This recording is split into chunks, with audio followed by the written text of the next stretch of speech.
তুমি কি পাপ করেছো, কি অন্যায় করেছো? তুমি জানো না আমার রব কত মেহেরবান, তিনি কত দয়ালু, তিনি ভালোবাসার আধার, তিনি করুণার আধার। তোমার পাপ অন্যায় যদি হয় খালের পানির সমান, বিলের পানির সমান, আমার আল্লাহর দয়া সাগরের পানির সমান। তোমার পাপ আর অন্যায় যদি হয় পাহাড়ের সমান, আমার আল্লাহর ভালোবাসার দয়া হচ্ছে আকাশের সমান। তুমি যদি তওবার মতো তওবা করতে পারো, ক্ষমার মতো ক্ষমা চাইতে পারো, চোখের পানি ছেড়ে, চোখের পানির বড় দাম, চোখের পানির মধ্যে বিশাল কারিশমা, এটা আল্লাহ খুব পছন্দ করে। 2 ফোঁটা পানি আল্লাহ পছন্দ করে। এক, জেহাদের ময়দানে শহীদের গা বেয়ে ঝরে পড়া রক্তের ফোঁটা। 2 হচ্ছে অনুতপ্ত বান্দার চোখের পানির ফোঁটা। বান্দা যখন অনুতপ্ত হয়ে চোখের পানি ছেড়ে কাঁদে, তার চোখের পানি চোখ বেয়ে নাকের ডগা বেয়ে মাটিতে পড়ার আগেই ওই অনুতপ্ত বান্দার সব গুনাহ আল্লাহ মাফ করে দেয়। একদিন মনে মনে আল্লাহরে বলে, আল্লাহ আমি এত বড় কবি, আমার পায়ে দেওয়ার মতো জুতা নাই। আফসোস করে ঘর থেকে বের হয়েছে, বের হয়ে দেখে এক ভিক্ষুক ভিক্ষা করে, ওই ভিক্ষুকের 2টা পাই নাই, ভিক্ষুকের 2টা, আর কবি সাহেবের কি নাই? জুতা নাই। কবি সাহেব যখন এই দৃশ্য দেখছে, হায় রে, আমার তো পা আছে, এর তো পাই নাই, সেজদায় পড়ে গেল। আর আল্লাহরে বলে, আল্লাহ শুকর আলহামদুলিল্লাহ, বেশ ভালো আছি, আর কিছু লাগবে না। এজন্য শান্তি হচ্ছে শুকর আলহামদুলিল্লাহর ভিতরে। শান্তি কিসের ভিতরে? শুকর আলহামদুলিল্লাহর ভিতরে। এজন্য আওয়াজ করে পড়েন আলহামদুলিল্লাহ। আপনার চাহিদার কোনোদিন শেষ হবে না। দেখবেন যার পা নাই, সে পা দেখে আফসোস করে, ইস লোকটা হেঁটে যায়, কি সুন্দর যায়, আমি তো হাঁটতে পারি না, যদি হাঁটতে পারতাম, যদি 2টা পা থাকতো। যার পা আছে সে সাইকেল ওয়ালাদেরকে দেখে আফসোস করে, ইস আমার যদি একটা সাইকেল থাকতো তাহলে তো আর হাঁটা লাগতো না, সাইকেল দিয়ে বাজারে যেতাম। যার সাইকেল আছে সে আবার হোন্ডা ওয়ালাদেরকে দেখে আফসোস করে, ইস একটা হোন্ডা যদি থাকতো তাহলে তো ভো ভো করা যাইতো না। হোন্ডা ওয়ালার আফসোস আছে প্রাইভেট কার ওয়ালাদের দেখে, তারা আফসোস করে, ইস আমার যদি একটা কার থাকতো তাহলে তো কার চালাইতে পারতাম। যাদের প্রাইভেট কার এদেরও আফসোস আছে, ইস আমার যদি একটা হেলিকপ্টার যদি থাকতো তাহলে তো উড়াল মারতে পারতাম। হেলিকপ্টার ওয়ালাদেরও আফসোস আছে, আমার যদি একটা জেট প্লেন থাকতো, jet plane, private jet plane, ও প্রিন্স ওয়ালিদ বিন তালালের মতো 70% মেড অফ গোল্ড, তার একটা জেট প্লেন আছে, এটার 70% স্বর্ণ দিয়ে বানানো। তার মানে চাওয়ার কোনো শেষ আছে? নাই। সুখ শান্তি যদি চান, অলওয়েজ পড়বেন আলহামদুলিল্লাহ। টাকা যার বেশি, টেনশন তার বেশি। সাধারণত টাকা যার বেশি, রোগ তার বেশি। টাকা যার বেশি, শান্তি তার কম। আপনি খোঁজ নিয়ে দেখেন, 1000 কোটি টাকার মালিক, ঘরে শান্তি নাই।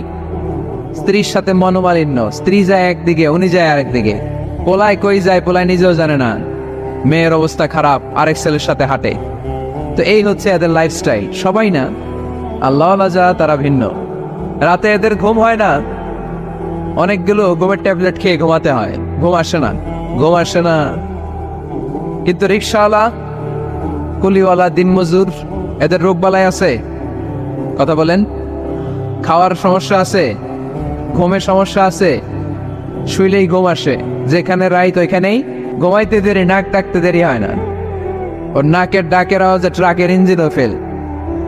শান্তির ঘুম। এই জন্য সবসময় শান্তি খুঁজতে হবে।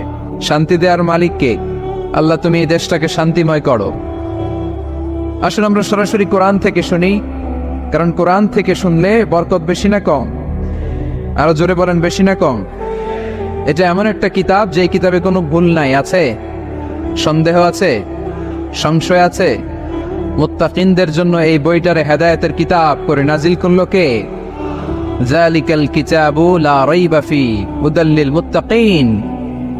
This is the book, the most authentic and original book in the world, whereof there is no doubt in it, and a guidance to those who are muttaqin. এটা এমন বই যে বইয়ে কোনো ভুল নাই, কোনো সন্দেহ নাই, কোনো সংশয় নাই। মুত্তাকিনদের জন্য এই বইটারে হেদায়েতের কিতাব করে পাঠালো কে?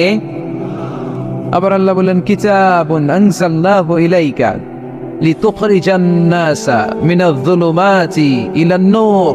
নবী হে, এই কিতাবকে আমি নাজিল করেছি অন্ধকারাচ্ছন্ন মানুষগুলোকে আলোর পথ দেখাতে, বামপন্থী গুলারে ডানপন্থী বানাতে, জাহান্নামী গুলারে জান্নাতি বানাতে।